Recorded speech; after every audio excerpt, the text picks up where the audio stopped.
Hello and welcome to The One, a search for the next #1 female all-round cricketer. Each contestant will be put through a series of tests covering the 3 disciplines of cricket: batting, bowling and fielding. These tests have been designed to showcase the athletic ability of each contestant while under pressure, which should make for an exciting competition. And designed by none other than ex-England international Lydia Greenway, who happens to know a thing or two about cricket. With a career spanning over 13 years, helping England win 2 World Cups, she's hoping to unearth the next generation of female cricketing talent. Let's see what's involved. The launcher. Each batter will face 5 balls one after the other from a bowling machine set up at 45 miles an hour. The aim is for the batter to hit each ball as far as they can.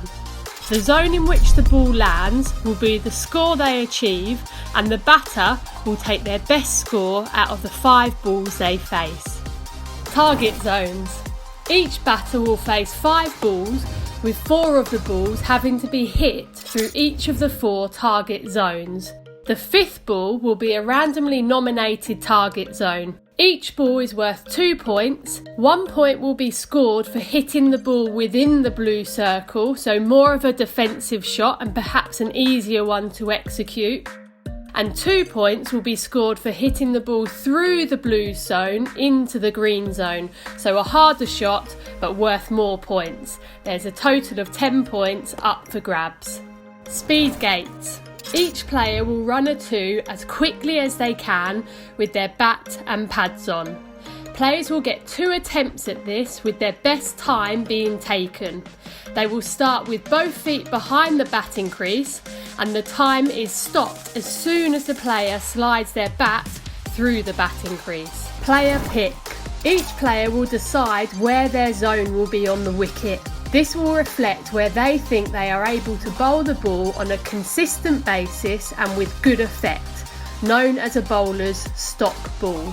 The player has 5 attempts to try to bowl the ball in their zone and will receive 2 points every time they achieve this. The ball has to land in their zone on the first bounce. Death ball.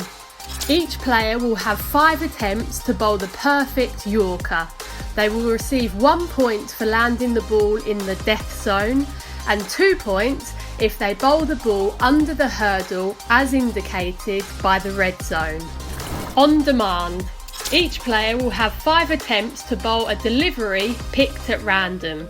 The type of delivery will either be a Yorker, a bouncer or a good length delivery. They will receive 2 points every time they execute the delivery. Flat catches.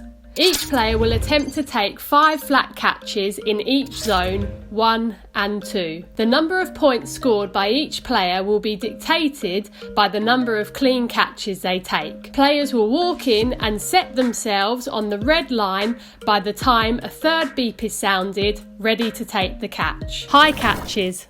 Each player will attempt to take 5 catches in each zone, 1 and 2. The number of points scored by each player will be dictated by the number of clean catches they take. Players will walk in and set themselves on the red line by the time a 3rd beep is sounded, ready to take the catch.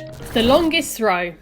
Each player will have 3 attempts to simply throw the ball as far as they can. The distance is measured by which zone the ball lands in. The thrower's front foot will be treated the same as a front foot no ball when bowling. So this means when the ball is being released from the player's hand, a part of the front foot has to be behind the line. Pick up and throw. Fielders will have 1 minute to make their way around 5 different fielding positions. A ball will be stationary at each fielding position for the player to pick up and decide between 2 options. For 2 points, they can attempt to get a direct hit at the bowler's end, or for 1 point, they can throw the ball to the wicket keeper at the batter's end. There will be a 1 point reduction for every 3 seconds the player goes over 1 minute.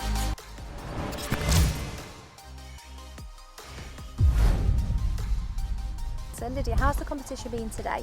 Yeah, brilliant. We've had some really good players down just showing off their skills, and I think they've actually really enjoyed them as well. It's just slightly different to normal cricket training or even playing in a game. So yeah, it's been a really good day, and hopefully the girls have enjoyed it as well. And what was different in them drills that you did?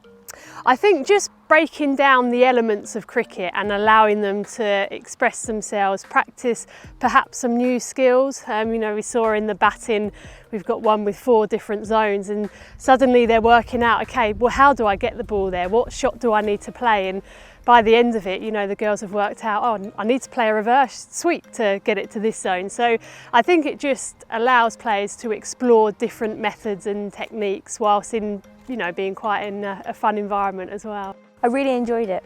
Yeah, I think there were some great skills that went throughout the day, and I think I improved my game quite a lot. I think it is very good because we get to try, it's not just bowling and batting, you have to think, right, I've got to get my game on and try my hardest. You know, we've broken every element of the game down, and it's quite fast paced as well, so I think that's something that if I was a bit younger, I would have definitely love to have been involved. I think now the girls have had a taste for it, I'm sure they'll be going away and working on all the tests that they've been through today. Now you've seen all the action, let's talk about the reward.